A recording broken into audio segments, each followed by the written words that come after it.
धीरे धीरे ये इच्छा जाने लगती है और हम सिंपल जीवन पे आने लगते हैं। सिंपल जीवन का मतलब यही होता है जिसके जीवन में काम और लोभ कम है वह व्यक्ति सादा जीवन जी सकता है। और आप एक चीज जान लीजिए, इसका अमीरी गरीबी से कोई लेना देना नहीं है। श्रीमद् भागवतम के 10वें स्कंद में भगवान श्री कृष्ण द्वारका में रह रहे, वो कथाएं और भगवान के दो भक्त हैं, वो मिथिला में रहते हैं। एक मिथिला के राजा हैं और एक जो है ब्राह्मण है श्रुतदेव।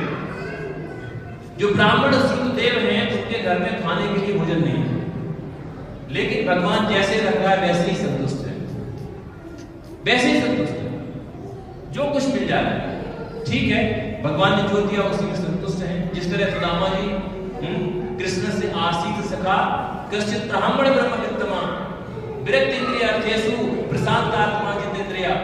भगवान के जो सुदामा मित्र थे वो कैसे ब्राह्मण थे? ब्रह्मवित्त अर्थात ब्रह्म को जानने वाले थे। और ब्रह्मवित्त, वित्त माने उनका ब्रह्म ही धन था। जो ब्रह्म को जान जाता है उसका ब्रह्म ही धन हो जाता है। जो ब्रह्म को जान जाता है वो ब्रह्म रूपी धन से संतुष्ट हो जाता है। ऐसे भक्त को अकिंचन बोलते हैं। अकिंचन माने संसार में कुछ चाहिए ही नहीं। और जो दूसरे राजा थे मिथिला के, वो राजा तो राजा थे, लेकिन सारी संपत्ति राजकोष पूरा होने के बावजूद भी वो भी अकिंचन थे, क्योंकि भौतिक इच्छा थी नहीं। इधर श्रुतदेव ब्राह्मण है, घर में कुछ खाने के लिए नहीं है, तब भी संतुष्ट है। और क्या सोच रहा है? भगवान ने दिया, बहुत दिया। उधर मिथिला में जो राजा हैं उनके पास भगवान ने इतना कुछ दिया, तब भी जो है संतुष्ट तो हैं, लेकिन कुछ भोग भी नहीं करना चाहते हैं और वो भी अकिंचन भक्त हैं। तो गरीबी अमीरी से भगवान की शुद्ध भक्ति होने कुछ लेना देना नहीं है। यदि हमारे पास बहुत साधन संपन्नता है, सब कुछ भगवान की सेवा में लगा रहे हैं, यदि हम संतुष्ट हैं तो हम अकिंचन भक्त हैं।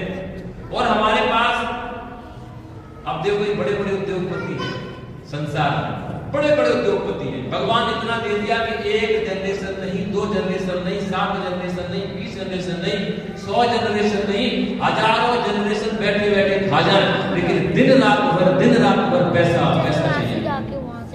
ये अकिंचन हो गया, ये अकिंचन नहीं है। अर्थात इनके पास अरबों खरबों की संपत्ति होने के बावजूद भी मन में संतोष नहीं है, तो ये लोग अकिंचन नहीं है।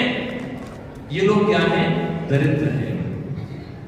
दरिद्र है। दरिद्र की परिभाषा भगवान ने स्वयं भगवत गीता उद्धव गीता में दी है, दरिद्रो या तो असंतुष्टो। भगवान कहते हैं जो असंतोषी है वही दरिद्र